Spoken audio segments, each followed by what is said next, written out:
Hare Krishna, Krishna Krishna, Hare Hare, Hare Rama, Rama Rama, Hare Hare. Krishna. So we were hearing like a lecture from His Holiness Rampaswami Maharaj about respect in Mahabharata and Srimad Bhagavatam. So how yesterday, how Krishna had respect for Hare Krishna, Prabhu, your volume is very low, Prabhu. lower. No, I'm speaking very close to the laptop. Okay, let me share.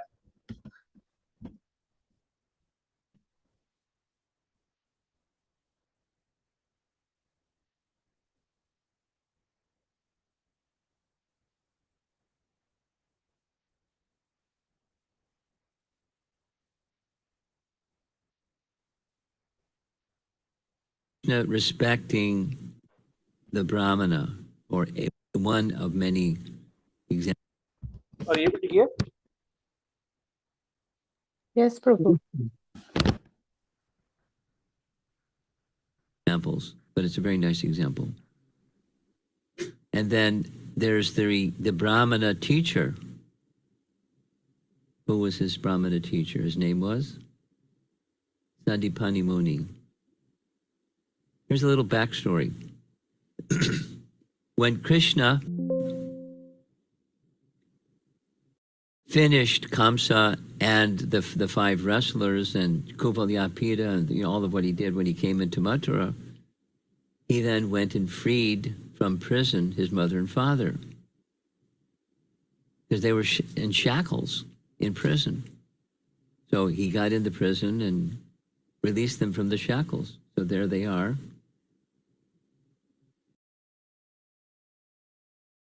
You want to stand up in the back, or you want to disappear quietly where no one can see when you're disappearing? If you want to disappear, go right ahead. Don't feel obliged. But if you want to be here, that's great. Okay. We have a few people that came fashionably late. So those that are in the front area, it would take 2 minutes. Move forward.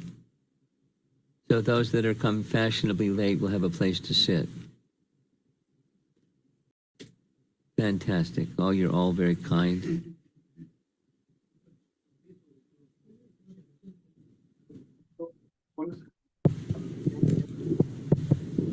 Fantastic. Fantastic. Can I change the mic? What? Can I change the mic?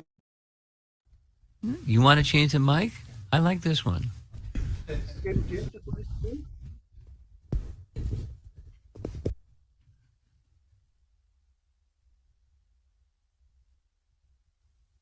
if you want me to change it, I'll change it. Okay. Maybe put it closer. That'll make you happier. That's better? Okay. Oh, much better. Okay, look at that. Everybody's happy? Okay, good.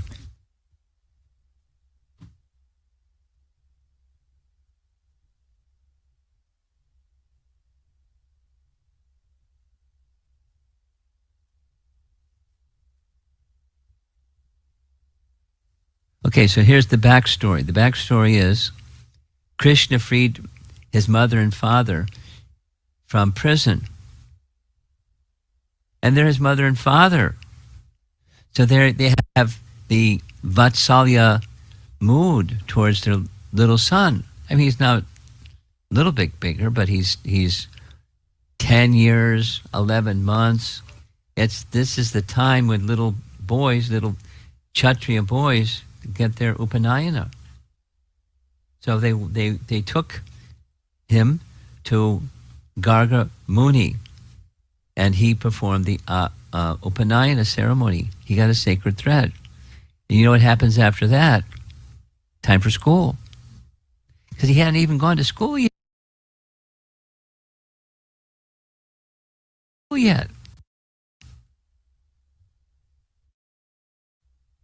So there was the backstory is, Krishna decided what school he would go to. I mean, there's different versions, but Krishna, I like this one. Krishna decided because A, B, and C. If it's a Vaishnava who's my teacher, that would be very awkward. A Brahmana Vaishnava teaches the Supreme Personality of Godhead. That's awkward. So he selected somebody who was not a Vaishnava. And someone that's a little further away, because if it's really proximate to Mathura, then it'll be difficult for the people that live in Mathura that, not come pay visits to me, and I should go to some place a little remote from Mathura. And very celebrated person. And, of course, there's a part of the plan was to convert Sandipani Muni, who was a Shaivite, to become a Vaishnava. That was part of the backstory. So he went to school far, far away from Mathura, the school of Sandipani Muni. We saw, what he did as his school teacher. And Sandipani Muni was so expert that he knew all the 64 divisions of the Vedas.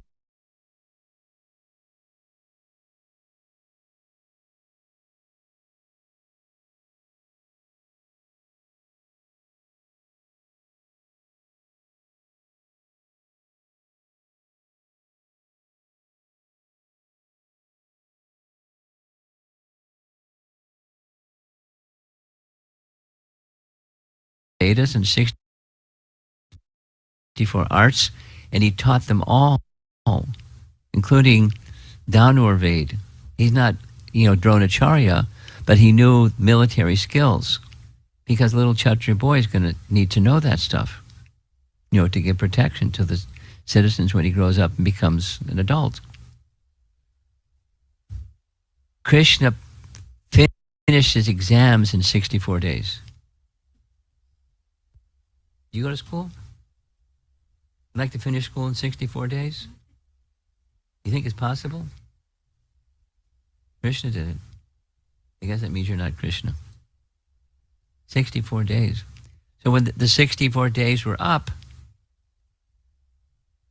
what did Krishna do? And he was with Balaram. They came before their teacher and said, "We've learned our lessons. Thank you very much. It's part of our culture that we should give some gifts or some dakshin to you. Tell us what you would like as dakshin." Sandipani Muni understood these aren't ordinary boys. So he's going to ask for something very extraordinary. So what he asked for was his son, who had died when his son was very young. "Can you bring my son back?" And Krishna said, "Sure."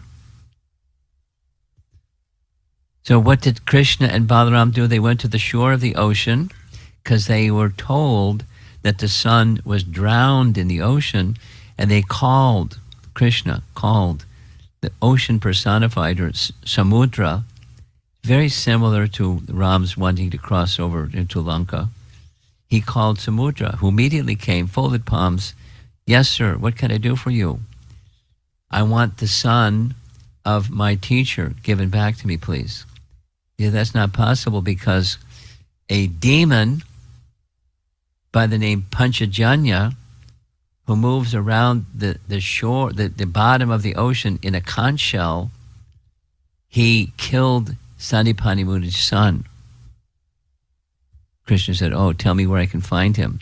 Well, he moves around, and it turns out he also has a palace, or had. Panchajanya had a palace, so Krishna found him. They had a big battle, and Krishna won. And he looked inside the conch shell, and there was no son. And then he was informed that the son that was killed by Panchajanya, but the soul of the son then went to the court of Yamaraj. So what did Krishna do? He took the Panchajanya shell, which when they became one of his paraphernalias, right? On the Kurukshetra battle, ooh, everyone has their instruments. Krishna had his Panchajanya. So he came to the place where Yamaraj has his abode, Alakarapuri, and he blew his conch shell. There's Yamaraj coming forward. Yes, some service, please. What can I do for you? He recognized Krishna Balaram. He said, I want the son of Sandipani Muni, please. And he brought the son of Sandipani Muni. There's an interesting detail. The detail is the son hadn't grown. He was still a little boy. He wasn't a baby, but he was a little boy. And Krishna brought back the little son and gave the little son, stood the little son in front of Sandipani Muni and his wife. And they were astonished. He brought him back from death. So Krishna then said, is there something else you'd like for Dakshin? He said, having you two as students, that's everything I need. Thank you very much. You can go back to Mathura and be with your mom and dad. So that's what Krishna did. But it's service and respect to the Brahmanas. This is in the category of Vaishnava etiquette, for those that came a little tardy. The topic is Vaishnava etiquette as it's described in Srimad Bhagavatam. And one of the categories of Vaishnava etiquette is to respect Brahmanas. Whatever one's position, one respects the Brahmanas and gives in charity to the Brahmanas. And here is Krishna in Dwarka. One time, there's a whole chapter dedicated to Narada Muni, who can travel anywhere in the spiritual and the material world, made a visit to Dwarka.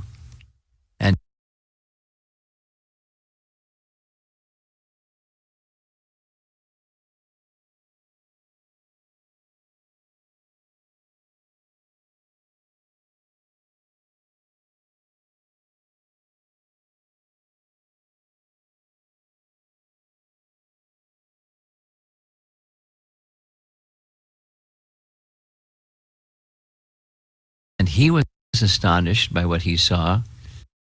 But Krishna respected Narada Muni because Narada is a Brahmana. And Krishna worshipped him in front of everybody because he's the Kshatriya. Krishna, in the worldly divisions of social order, he's a Kshatriya. And Narada is a Brahmana.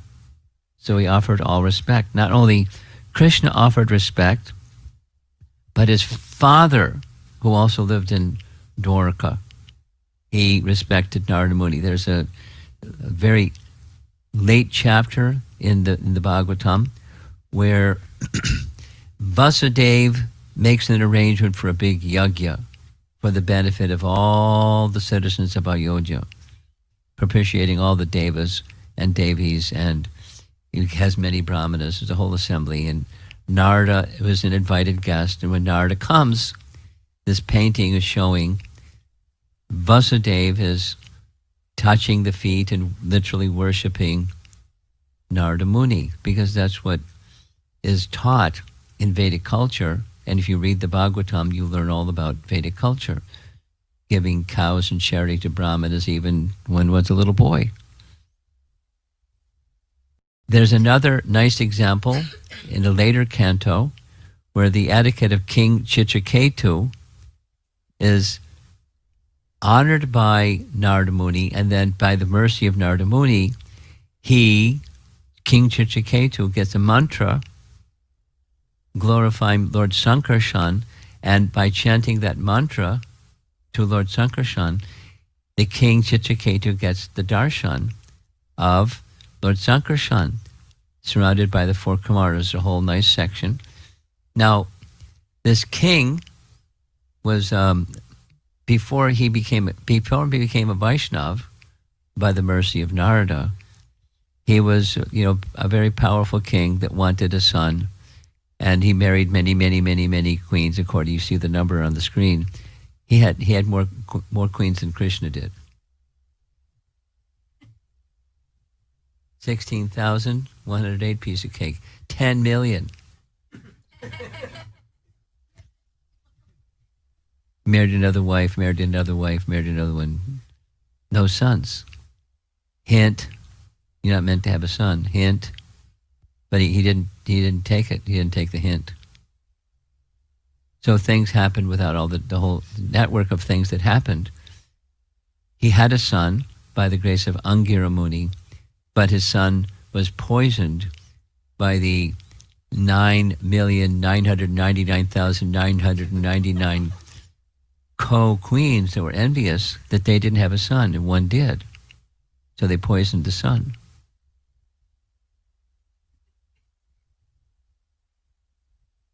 Slippery slope. And many things happened. Then Narada gave transcendental knowledge to the king. Many things happened. The king then understood, I've been worldly attached king. Narada, please give me spiritual instruction. Narada gave him spiritual instruction. He followed it.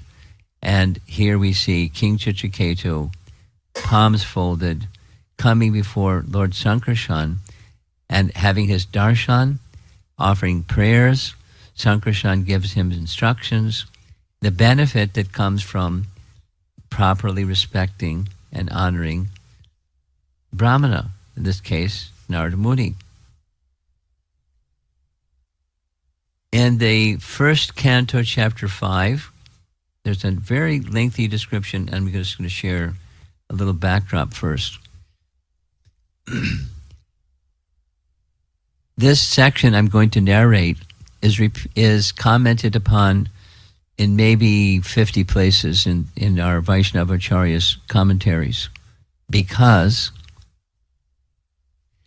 what I'm about to narrate describes going from a complete nobody to a perfect soul.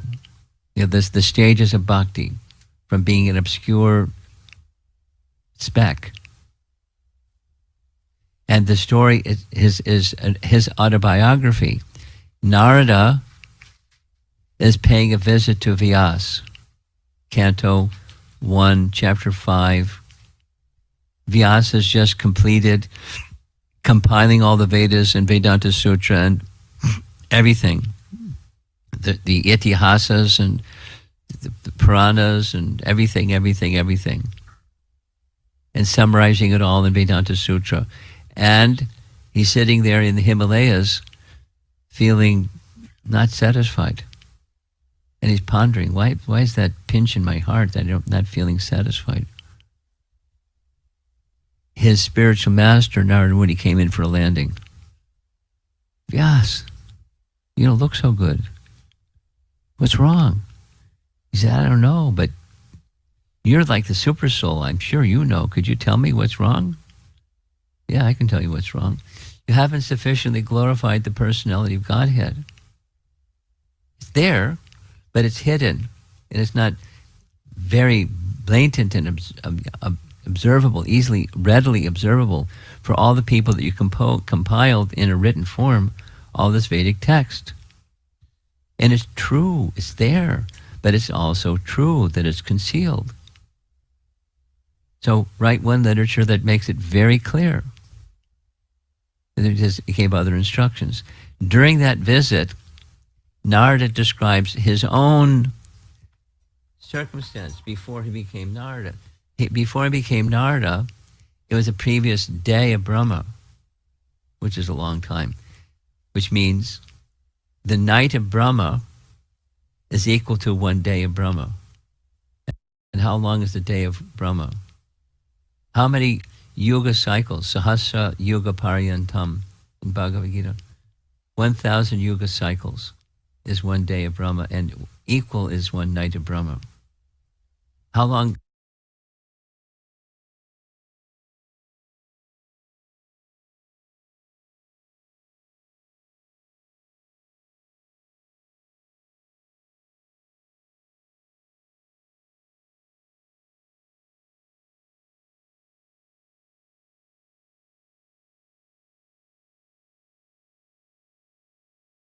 How long is the yuga cycle? How long is Kali Yuga? 432,000. Here's how it works. You add another 432,000, it makes the duration of the previous yuga. Dwapara Yuga. Yet another 432,000 makes the duration of Treta Yuga. Add another 432,000, it's the duration of Satya Yuga. So 1 plus 2 plus 3 plus 4 equals how many? 10.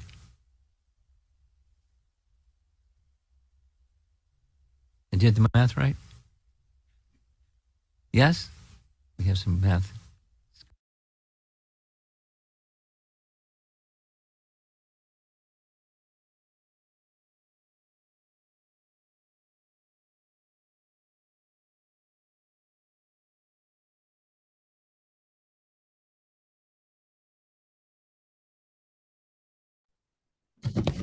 Hare Krishna. We'll pause here today. I'm having some issues with the internet. Maybe ask devotees to volunteer to share today's discussion.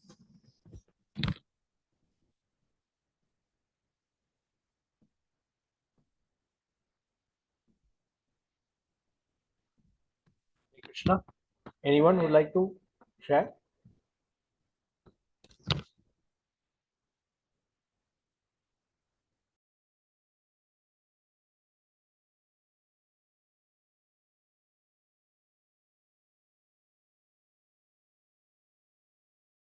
I have something, Prabhu, but maybe if nobody starts, I'll give it. Maybe I can just wait for a few seconds for others to gather their thoughts, and then I'll say. Yes. Hare Krishna Prabhuji, I just had one curiosity. When Sandeepani Muni asks back about his lost son, um, why did Krishna do a roundabout trip? Like, is it for collecting the Panchajanya Shank? Because he must be knowing where that son is, but then he didn't go there directly. So I I was just curious to know why this trip.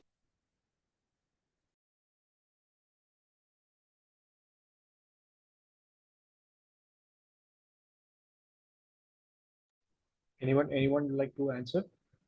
I also don't know like exactly. Krishna's his way of doing things, but I don't know exactly why he went like this. Maybe he wanted to favor. I just have to speculate to favor like the many demigods. And as you said, okay, Krishna had his pastime of getting the Panchajanya conch. Anyone else had any other like? Have you heard? Yes, Prabhu, Hare it's Krishna, just Prabhu. yes, Kumari Kamadaji, please go ahead. I thought that it is his way of getting rid of one more Asura. He had come to relieve the world of all the demoniac persons. So maybe he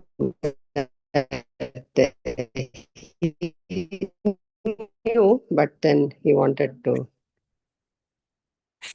kill him also.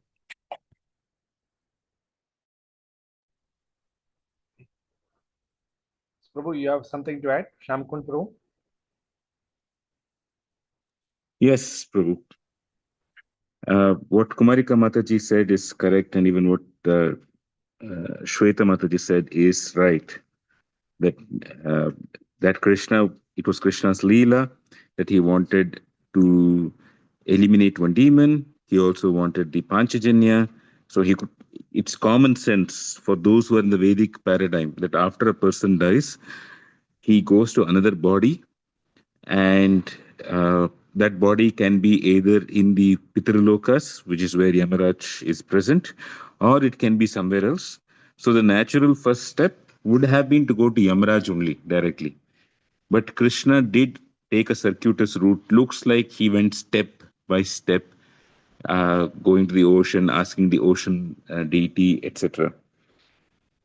So the short answer is yes, he wanted the Panchajanya, he wanted to kill the demon, and then he wanted to come there. But but the other part of it, which is interesting, is Krishna showcasing to us that just as this, like the way Krishna comes in our lives is through various steps. We expect as soon as we do it, something else happens. But there are many more things that need to be done in between. And many times we try to circumvent those steps, and we just in the process of circumventing the steps, we actually are exemplifying our impatience. We are very impatient. Whereas to enter into Krishna's kingdom, we need to have patience to experience Leela. And in this world, it's partially that Krishna is showcasing that, hey, I do many things, I accomplish many things. Come to appreciate it. Have some patience. Um, so we should not expect Krishna to reciprocate instantaneously. And in the same way, he's also going through an hierarchy. He's not jumping here. He's acknowledging the role that everybody has, the role that Varuna has in this world, the role that Yamaraj has. And coming to think of it, he doesn't even need to go to Yamaraj. Uh, he can sit where he is, and he can ask for Yamaraj to come, and Yamaraj will come. He doesn't even need to ask Yamaraj to come. He can uh, he can overrule Yamaraj directly, and yet he chose to do it. And that's the sweetness of Krishna. That having power, he doesn't show his power. Uh, he's not here to showcase that power. He's here for relationships.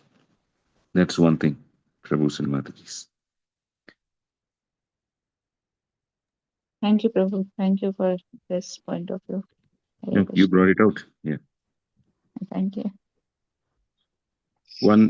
One other thing amongst the many things in today's class. In the beginning of the class, somebody came in and Maharaj said, and they wanted to move out somewhere else. So Maharaj said, it's okay if you want to disappear. And this is the nature of a great soul, that they follow in the footsteps of Krishna, that they give free will to others. You want to come to me and hear me, it's fine. You don't want to come and hear me, that is also fine. And this kind of exchange is where we see the amanina, whether somebody gives the respect or not, one is not bothered. That is a sadhu. Amanina manadena. And this kind of attitude is very good for a leader. But and it is good for an acharya. It is good for a brahmana. It is good for a Vaishnava. But for most of us who are aspiring sadhakas, we should not take this for granted that somebody will not mind it. That is not what we should do. We should be willing to give respect. And having said that, many times we do see that after devotees spend some time, not just devotees, anybody in this world spends some time, say even in an organization, or even if they are just husband and wife in a family, common refrain that comes is, if I have to just give respect, say for example to my boss in my office, the first and foremost thing that is, how long will I continue to give respect alone to him? I need people below me. And not just that, even if I have people below me, why do I have to always report to this boss? In fact, in many organizations, it is seen that year by year, maybe the designations can change, but the people, number of persons below increases, but the number of persons above remains the same. And we report to the same set of people. You bring it back to the house. It's the same husband, it's the same wife. Supposedly, according to Indian culture, the wife has to always consider the husband's input and only then do it. And the wife say, how many years I'm just going to listen to you? Now I want to run the things as the show the way I want it. And it's very soon, sooner or later, the wife is followed by the children. The children also say the very same thing. They say, I want to have direct access to the highest boss, or I want to be the boss. And even going further, people question, what's the great qualification that you have compared to what I have? There's nothing great that you have. And if you just look at what Krishna did, he could have thought the same way and thought about Varuna, thought about Yamaraj, everybody else. The, the fundamental principle behind respect is not that of qualification alone. It's not that of an ability in the other person alone. It is, or the fundamental, it's not just about respect, the fundamental reason to go and approach people, maybe sometimes in hierarchy, is primarily that I value what you have done to me. And you are, even if you have not done something to me, I value your intentions. And therefore, I will consult with you. That's the more fundamental principle. And when one does that, naturally gratitude comes into picture. So without gratitude, respect doesn't come, relationships cannot go further, and gratitude goes hand in hand with the principle of amanina manadena, that I am a tiny little person. It takes so many people around the world to just help me live this life. The notion of our tininess and the conviction that we are tiny is very, very important.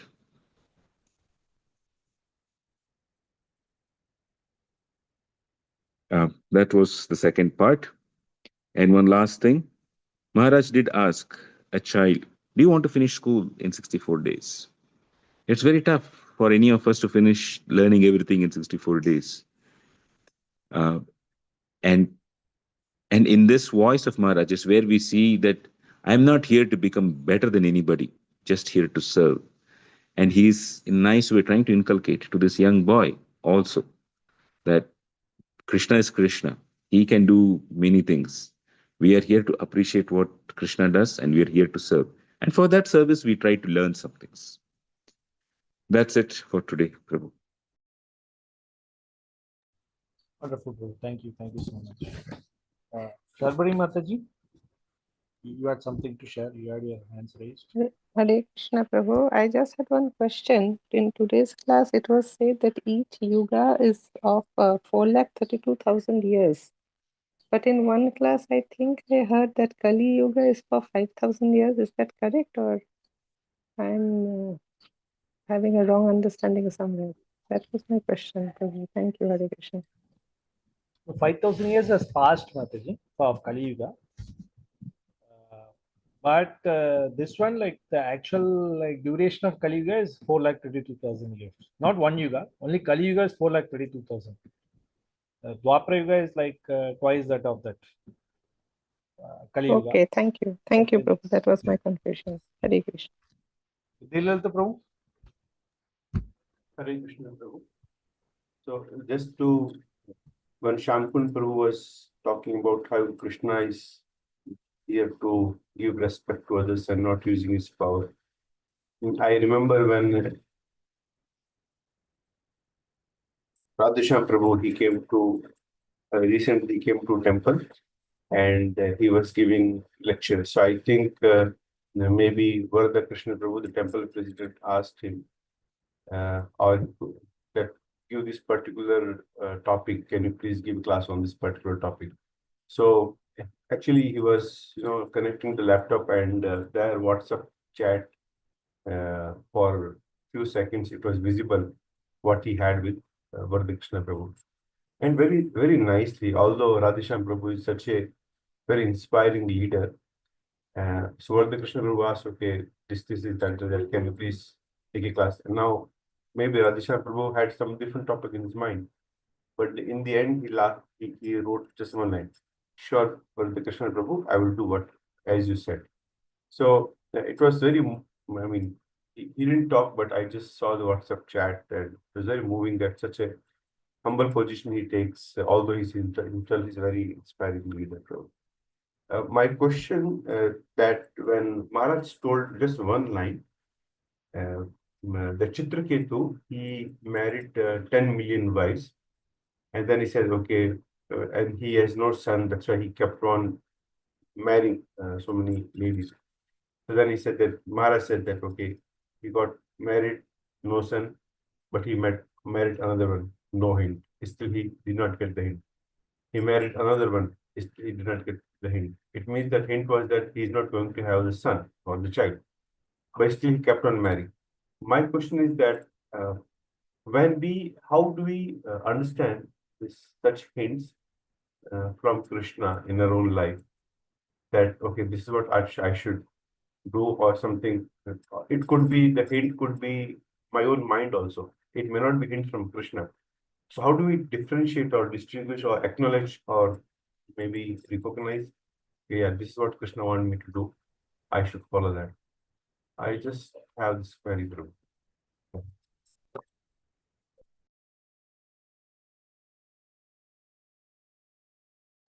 Nice question, Prabhu.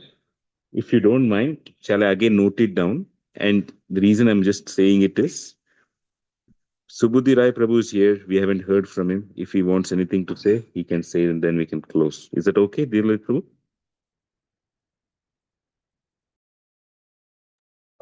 Prabhu, next few days I would be, maybe from next week, Tuesday, you can take up this question. That's okay. Sure. Tuesday. Great. Okay. Subudhi Rai Prabhu?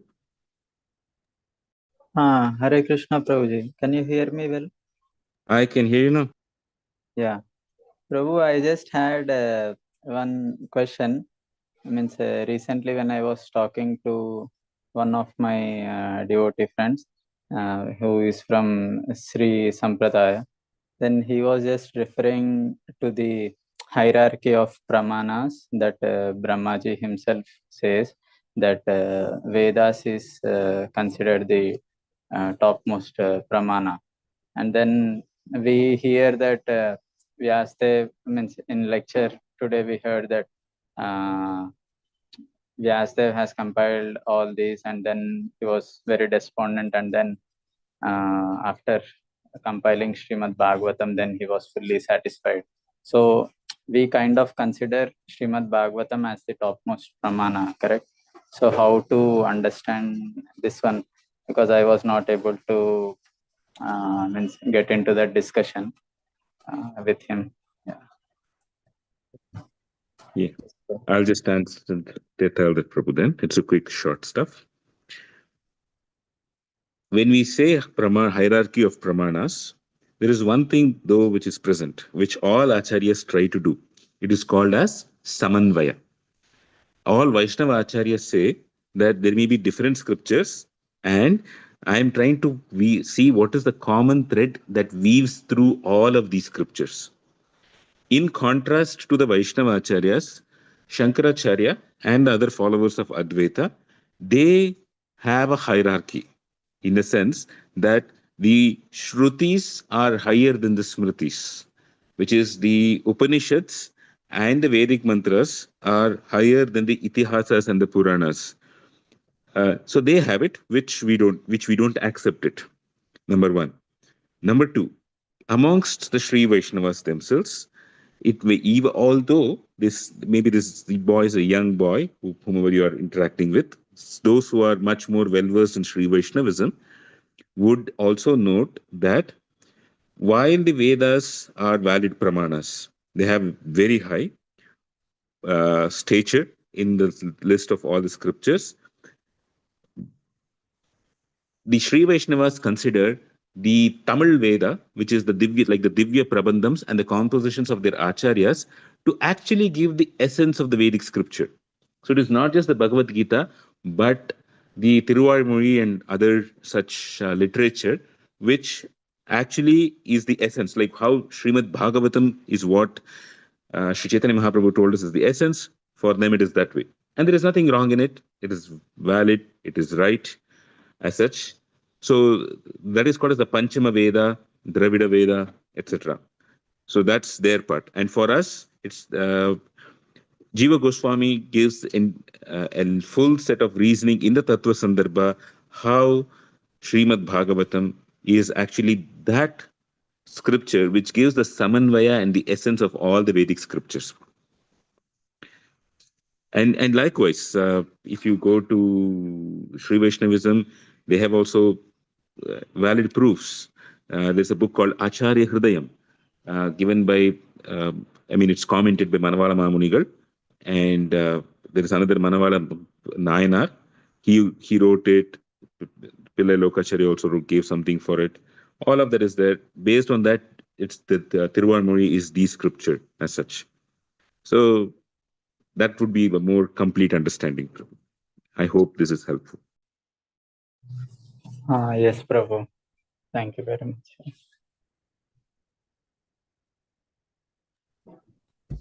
It's 7:12.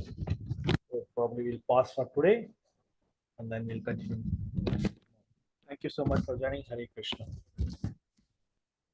Thank you, Prabhu. Hare Krishna.